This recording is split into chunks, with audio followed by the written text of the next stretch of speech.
welcome to Hampshire Outdoors and Survival. So let's talk about the bogey in the woods. You're not in a survival situation, but you're out enjoying yourself, you're having your bit of a weekend, you're overnighter. Summer's here, okay, fire risk. An essential thing to think about. It can turn something that is just a fun situation into something that's an absolute disaster. So I have 1, 2, 3, 4, 5 of my most common cook systems here, set up, each one in a manner that I believe is safe. I'm going to light all 5 of them up at the same time. I'm going to make a brew on the safest one. We're going to let them burn. What I've done, I've placed a sheet of dry cardboard underneath each cook set, okay, and we're going to have a look. We're going to let them run. We're going to let them run till they burn out, and then we're going to see if they've damaged underneath, if they would have set fire to the forest floor. So we've got the little box stove, and on that I'm using a fire log. Now, a technique that I was taught years ago: take a fire log, crumble it up or mash it up in small balls. It makes a brilliant fuel source with a reduced risk. I've got wood pellet in the gasifier stove. We're going to run with that.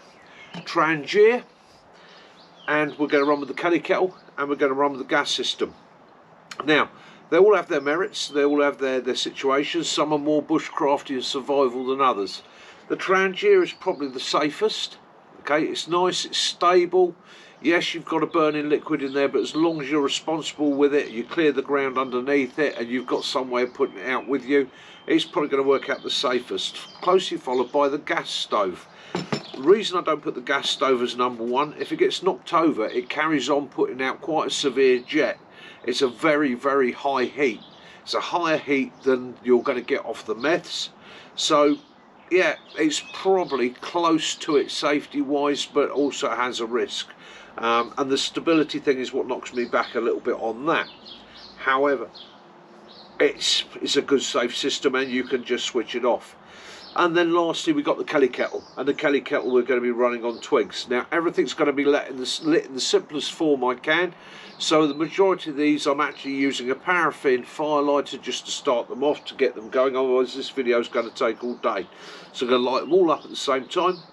The water, every single one is going to boil water, and every one is going to boil what I would call a sensible equivalent amount for that system, i.e. that's going to have a couple of cups worth in it. That's probably going to have about 300 to 400 mils in it. That's probably going to have 300 to 400 mils in it.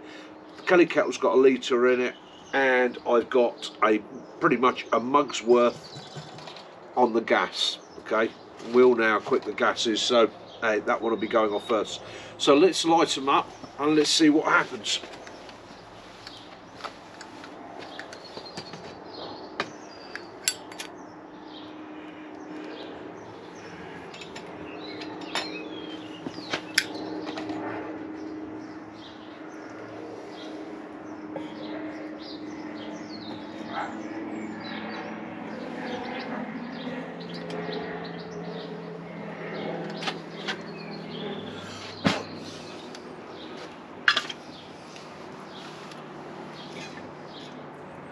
Put our receptacles in place.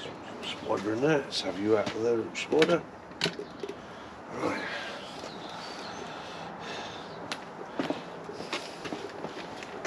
So as you can see, it's going to be a bit smoky whilst the paraffin burns off on the systems. But hey, we're doing it at home in a safe environment.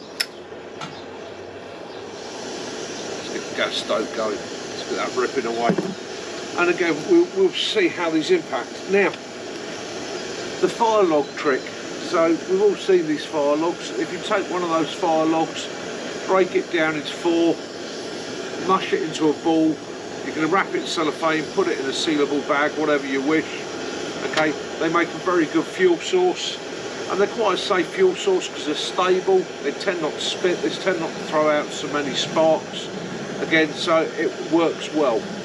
At the end of the day, you know, whatever works for you. You could be working with twigs, you could be working with fire gels, you could be using hexamine. All these systems will work, but every single one of these systems obviously produces a naked flame. As these items come to the boil, I'll take them off the boil and we'll have a look and see what sort of damage the stove does to the ground underneath it. Right, so tricks I've pulled for safety, turn that hose off, tricks I pull for safety, and as I would in the real world, the little stove here is inside a mess tin. Mess tins, they pack into almost nothing, okay, so you can fold that and all your fuel source and everything into a mess tin and use the mess tin as a base. But as you can see, as the wind blows, it's not going to be very good if you've got lots of bracken and nettles around you. The gasifier stove, yeah, it's nice, it's controlled. However, as we found in the past, its downfall is it throws a lot of heat out underneath it, okay? So, let's move that back a little bit.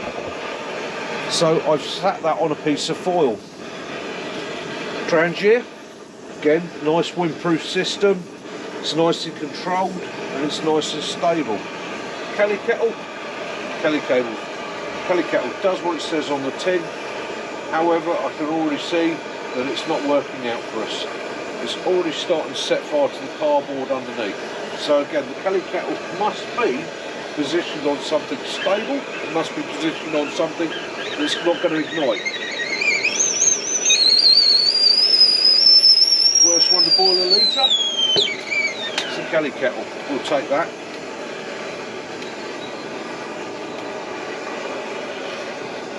Closely followed by the gas stove. We'll take that. Whilst we're taking that, I'm going to make a brew.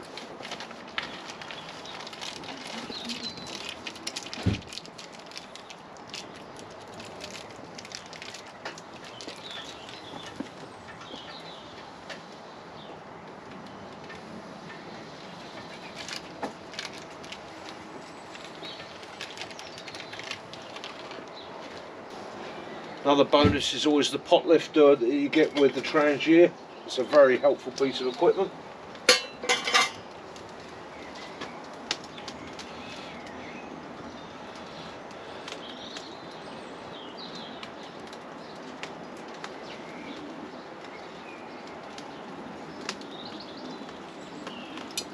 And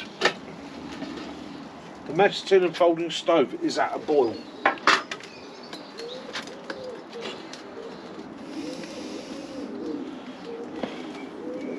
I'm going to let that run a little bit longer. In fact, no, I'm not. It's done its job.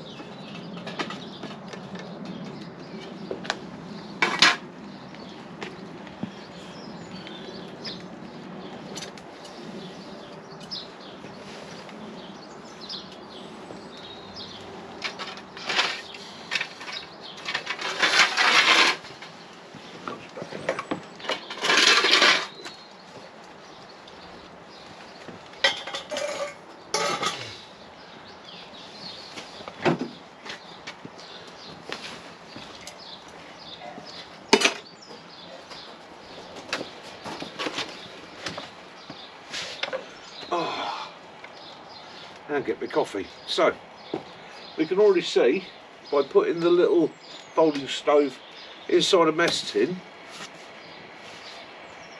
it's slightly warm there, but it's not hot enough to ignite. Probably be even better if you damp that down beforehand.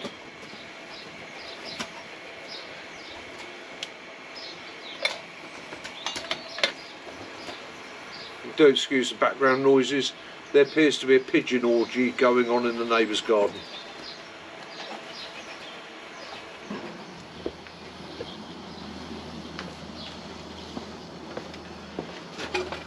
Right guys, so obviously the gas stove worked well.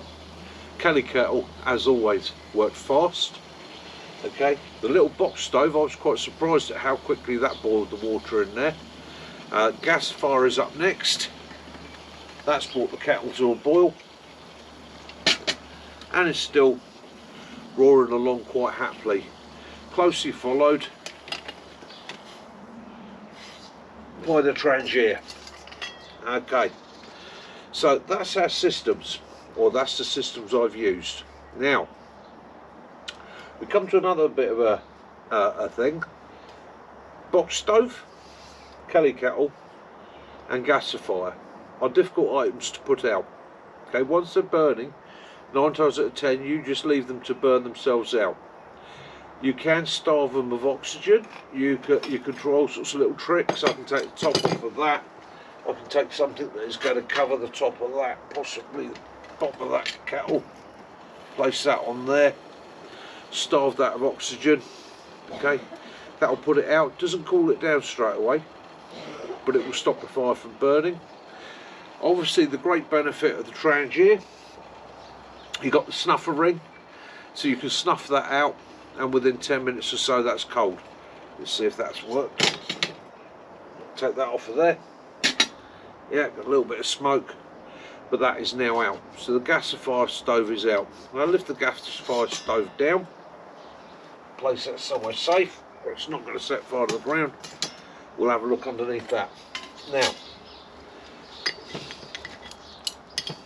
because I'm using pellet, there's not much in the way of ash, and because I placed the foil underneath it, again, it's not been a crisp to the ground. I would say I would always be cautious about that, because I have found in the past that I've singed ground using the gasifier stove. However, as with all things, with a little bit of common sense and a little bit of thought, you'll be okay. And as we can see, the kelly kettle did its thing. It's the hottest burning of them all. It burnt a ring on the ground. Okay, so that's some tips on fire safety. Get out there, summer is coming. Don't excuse the smoke. Summer is coming. Get out there, enjoy yourselves. Guys, just always be aware, okay? One spark is all it's ever going to take, whether it's an ember floating away from your fire, whether it's the fact that you've set fire to the ground and haven't even realised it, okay? A little bit of peat will burn for days, okay? You're not always going to see clues. Just, I'm not saying don't do it. I'm saying go out there, think about it, be safe, okay? So at the end of the day, those are my flame systems. Now, got one other thing to show you. Alright, so guys, one last thing to show you, one last trick, okay? So at the end of the day, if you're in a survival situation, excuse the neighbour with his wheelie bin. Start again.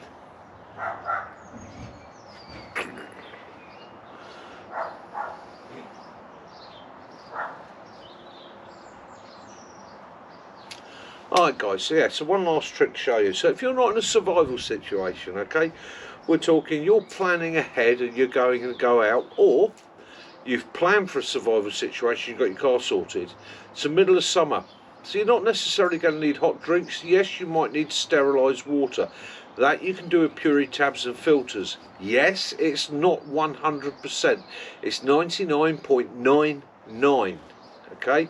If you make sure it's a reasonable water source, you run it through a filter, you steri-tabbed it, you're probably going to be okay. Okay? So, at the end of the day, you can access water. The other thing you can do is plan your meals. Now you can eat cold, and not everybody wants to eat cold. So one of the things I suggest you can do, pop into your local camping shop, Millets, go online and get yourself some boil in the bags. Now, these boil in the bags that I quite often use, yes, they're a little bit more expensive, but if I'm going out into an environment where I really cannot light a fire, I'll take these. And I also carry a couple in the car, because I don't want to light a fire in the car, not even in the middle of winter. Come with a bag like this, okay? And in this bag is a heating cell. Now these were first used by the American military and have now been taken on by most of the militaries in the world, okay? They're a very, very good system. So what you do is you take your bag, you tear your bag open at the top here, simple as that. Open your bag out, place your meal inside, okay, and on here you've got a fill mark. Okay, now it doesn't matter really where you source this water from, because that foil pouch that the food's in is sealed and sterilised. The water you're going to put in here is going to come rapidly to a boiling temperature. okay, and you're not going to be able to reuse that water, I'm afraid, purely and simply because the cell tape on here that you can use.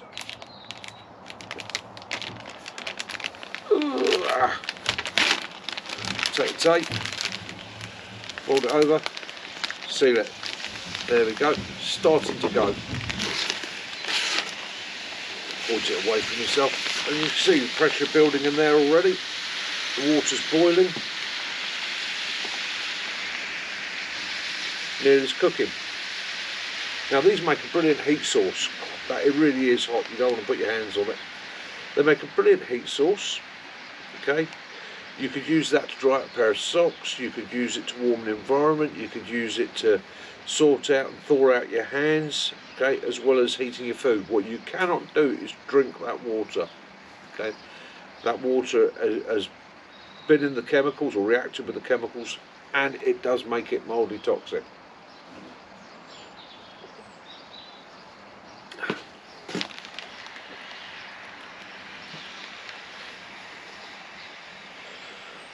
I have reused them. They say you can't, but by adding a little bit more water, sometimes you can generate a bit more heat, and that will help you keep you going. So this is going to cook a meal for me. I can cook 2 meals in there. I've even been out somewhere where we managed to get 4 food pouches into one of these, one of the heat blocks, and 4 of us had a nice warm meal that evening. So again, it's about adapting. Sometimes you've got to break the rules a little bit. But this will not trigger a fire. If you're in an environment where you know you don't want to cause fire, or you're in a stealthy environment where you don't want to give off any light source, which is what these were developed for, smell, the only thing you're going to smell is a food pouch when you open it, okay? And you leave these to sit, and you leave them to sit literally for 5-10 minutes, or if you're an impatient squatty, about 2 minutes. Okay, and it will heat your food for you. So there we go, alternatives in a fire risk area. Okay, those are the methods I would use. The Kelly kettle, yes, I would use it in a fire risk area. However, I would probably change the fuel source in it. I might use the meth stove or something along that lines, which is a little bit more stable, it's not going to throw out sparks. Or if I could clear an area and make it safe, then obviously I'd use it. But just be aware, sparks, one spark creates an inferno. Anyhow, this has been Mick, Hampshire Outdoors and Survival. Hope you're all good, hope you're having a great week wherever you are. Hope life is treating you very, very well. Come over and join us Sunday night when we're going to discuss this subject a little bit further. On the Sunday Social. Hampshire Outdoors Survival, 2000 hours, Sunday night. Love those you do, forgive those you don't, and as always, peace and light be upon you all. This is Mick, Hampshire Outdoors and Survival, Mick out. And I am going to get it into a yellow curry.